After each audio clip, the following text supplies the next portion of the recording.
AG ನ್ಯೂಸ್ಗೆ ಸ್ವಾಗತ. DCM DKShi ಮತ್ತು ಸಚಿವ ರಾಜಣ್ಣ ಟಾಕ್ ವಾರ್ ಬಗ್ಗೆ ಪ್ರತಿಕ್ರಿಯೆ ನೀಡಲು ಸಿಎಂ ಸಿದ್ದರಾಮಯ್ಯ ನಿರಾಕರಿಸಿದ್ದಾರೆ. ಈ ಕಾಂಟ್ರವರ್ಸಿ ಬಗ್ಗೆ ನಾನು ಮಾತನಾಡಲ್ಲ ಎಂದು ಹೇಳಿದ್ದಾರೆ. ವಿಧಾನಸೌಧದಲ್ಲಿ ಮಾತನಾಡಿದ ಅವರು ಡಿಕೆಶಿ ಮತ್ತು ರಾಜಣ್ಣ ಟಾಕ್ ವಾರ್ ಬಗ್ಗೆ ಹೆಚ್ಚು ಮಾತನಾಡಲು ನಿರಾಕರಿಸಿದ್ದಾರೆ. ಆ ಕಾಂಟ್ರವರ್ಸಿ ವಿಚಾರ ನಾನು ಮಾತನಾಡಲ್ಲ. ಡಿಕೆಶಿ ರಾಜಣ್ಣ ಅವರವರ ಅಭಿಪ್ರಾಯಗಳನ್ನ ಹೇಳಿದ್ದಾರೆ ಎಂದರು. ಇನ್ನು ಪವರ್ ಶೇರಿಂಗ್ ಕುರಿತ ಪ್ರಶ್ನೆಗೆ ಉತ್ತರಿಸಿದ ಸಿಎಂ, ಎಷ್ಟು ಸಲ ಹೇಳಬೇಕು, ಅದು ಹೈಕಮಾಂಡ್ ತೀರ್ಮಾನ ಮಾಡುವ ವಿಚಾರ.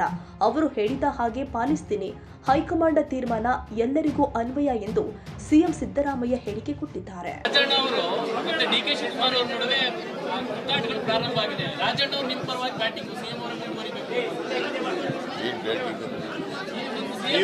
ಮುಂದುವರಿಬೇಕು ಅನ್ನೋದು ರಾಜಣ್ಣ ಅದ್ರ ಬಗ್ಗೆ ನಾನು ಕಾಂಟ್ರವರ್ಸಿ ಮಾತಾಡಕ್ಕೆ ಹೋಗಲ್ಲ.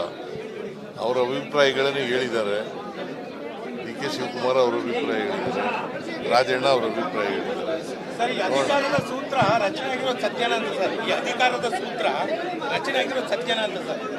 ಅಧಿಕಾರದ ಸೂತ್ರ ಸರ್ ಹೇಳಿ ನಿಮಗೆ, ಹೈಕಮಾಂಡ್ ಅವರು ಅಂತಿಮವಾಗಿ ತೀರ್ಮಾನ ಮಾಡೋರು. ಅವ್ರು ಏನು ತೀರ್ಮಾನ ಮಾಡ್ತಾರೆ ಅದು ಅಪ್ಲಿಕಬಲ್ ಟು ಆಲ್.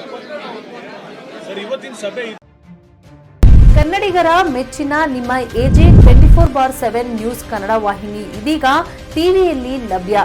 ವೇಳೆ ನೋಟಿಸ್ ಕೊಟ್ಟಿದ್ರೆ ವಾಪಸ್ ತಗೋತೀವಿ. ಇವತ್ತು ವಕ್ಫ್ ಪ್ರಾಪರ್ಟಿ ಅಂತೇಳಿ ಬರ್ತದೆ ಅಂತ ಹೇಳಿದ್ರೆ ರೈತರ ಬೀದಿಗೆ ಬದಲು ಏನ್ ಮಾಡ್ಬೇಕಾಗತ್ತೆ? ಯಾರು ವೋಟ್ ಹಾಕಿಲ್ಲ ಅಂದ್ರೆ ಗ್ಯಾರಂಟಿನೆಲ್ಲ ಸ್ಟಾಪ್ ಮಾಡ್ಬಿಡ್ತೀವಿ.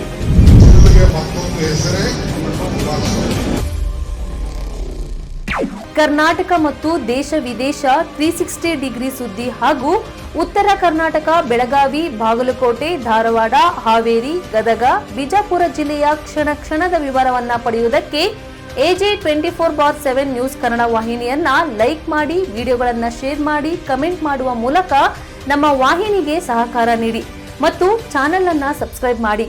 ಧನ್ಯವಾದಗಳು.